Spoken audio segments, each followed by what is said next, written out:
हालांकि बहुत बड़े बहुत सेठ थे ये, उसके बाद भी अब वहाँ से उन्हें एक 600 आमों का पार्सल भी आया बाबा को, और वो शामा की ड्यूटी लग गई कि जाकर सबको बांट दो।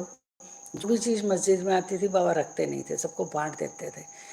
अब वो ज्योतिष शास्त्र में भी उनका रुचि थी, वहाँ से भी उन्होंने देखा कि मेरा एक जो ग्रह है वो खराब है, जिसकी वजह से मुझे संतान की प्राप्ति नहीं हो रही। बहुत से जोशियों के पास भी गए लेकिन कोई समाधान नहीं हुआ। उन्होंने कहा कि मेरे पास साईं बाबा का आशीर्वाद है, पुत्र की प्राप्ति अवश्य होगी। और उसी दौरान, आमों के दौरान, जो ये मामलतदार थे ये आ गए और बाबा ने कहा कि लोग आमों के लिए चक्कर लगा रहे हैं, पर ये 2 आम दामू अन्ना के हैं, उसे खाने दो और मरने दो। अब इन शब्दों को सुनकर दामू अन्ना के हृदय पर वज्रघात सा हुआ, परंतु मानसापति शिरडी के एक परम भक्त थे। उन्होंने समझाया कि इस मृत्यु शब्द का अर्थ अहंकार के विनाश से है। बाबा ऐसे कई बार मुझे भी बोलते थे, कई बार जब कोई बात होती थी तो बाबा ऐसे जरूर बोलते थे कि इसे मरने दो, इसे करने दो, ऐसे करके। अब जब वो ऐसी लाइनें बोलते थे तो कई बार मुझे इतना गुस्सा आ जाता था कि भक्त इतने बैठे हैं बाबा के पास, ये हर बार मेरे को ही टारगेट बनाकर बात क्यों करते हैं। पता नहीं अंदर कितनी गंदगी थी जिसे उन्होंने साफ की है, बोल बोल कर अपशब्द। बहुत कुछ बोला, एक शब्द नहीं बोला। कोई और होता कभी ना रुकता। हाँ, मैं नहीं रुकती थी, ऐसा भी नहीं है कि मैं रुकती थी। मैं भी छोड़ के आ जाती थी, अपनी बहन के घर चली जाती थी, यहाँ वापस आना पंजाब में तो बुलाना नहीं कितने कितने दिन। फिर वो खुद खींचते थे, दोबारा से खुद फ़ोन करते थे, चाहे वो बच्चों को करें चाहे इनको करें, किसी न किसी तरीके वो फ़ोन करके मुझे दोबारा से अपने साथ जोड़ लेते। रह तो पाती नहीं थी उनके बिना, पर दोबारा से जोड़ लेते थे। हालांकि इतना कुछ करते थे, उसके बाद भी मैं फिर से टूट जाती थी, फिर जुड़ जाती थी। जब वो कुछ से ही मरने दो।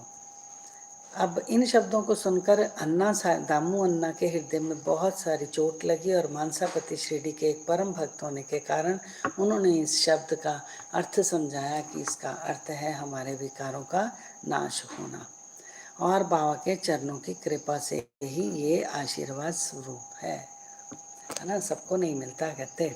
तब ये आम खाने को तैयार हो गए। इस पर बाबा ने कहा, वे तुम ना खाओ, उन्हें अपनी छोटी स्त्री को खाने दो। इन आमों के प्रभाव से उसे 4 पुत्र और 4 पुत्रियां उत्पन्न हुई।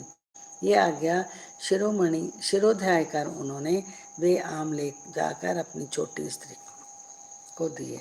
धन्य है श्री साईं बाबा की लीला, जिन्होंने भाग्य विधान पलटकर उन्हें संतान सुख दिया। बाबा की स्वेच्छा से दिए वचन सत्य हुए और जोशी के नहीं।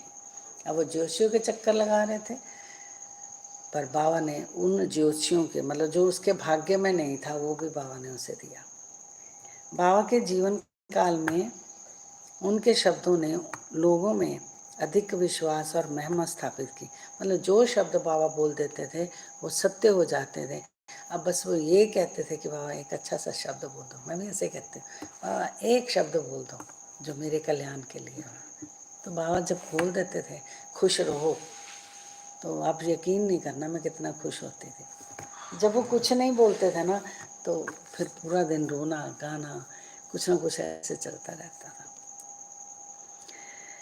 परंतु महान आश्चर्य है कि उनके समाधिस्थ होने के उपरांत भी उनका प्रभाव पूर्वता ही है।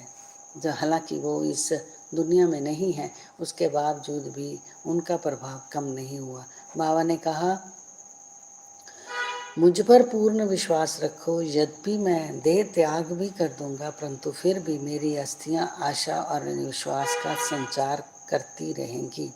केवल मैं ही नहीं, मेरी समाधि भी वार्तालाप करेगी, चलेगी फिरेगी, उन्हें आशा का संदेश पहुंचाती रहेगी। जो अनन्य भाव से मेरे शरणागत होगा, निराश ना होना, मैं तुमसे विदा हो जाऊंगा। तुम सदैव मेरी अस्थियों को भक्तों के कल्याणार्थी चिंतित पाओगे कि मेरी अस्थियां भी तुम्हारे लिए वह काम करेंगी। तुम ये मत सोचना कि मैं इस दुनिया